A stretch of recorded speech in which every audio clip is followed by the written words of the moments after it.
Oh my gosh, I just like kept talking to the screen and it wasn't recording for like multiple minutes. Whoops. So the last word we needed was exactly one line. Okay, but you could have figured that out, but still. Okay, so that is the end of the notes. So what happens next is I normally tell you what page and numbers your homework is on, but you don't currently have a hard copy of our textbook, and I've not given you a code or the process for logging in to our online version of the textbook. So we're going to do the online version on Wednesday, and tomorrow we can talk um, about how we can get copies of the actual textbook in our hands too.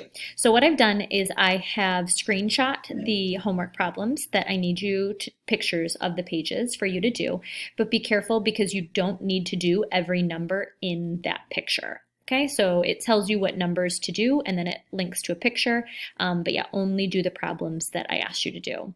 I do want you to do them on a actual piece of paper. I think lined paper is the best, but if you just want to use blank paper, that's okay too. But a reminder, that's not going to be in your notes book. The only thing going on these pages is notes. So don't do it in here and then tear out the page. Don't do it on the back of the notes, nothing like that. Get a totally different notebook if that's what you want to do, or just a piece of paper.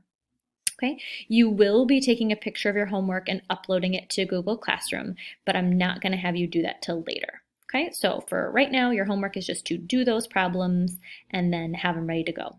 Okay, and then tomorrow I will give you directions from there. So I'm proud of you. Way to go. Asynchronous day number 1, done.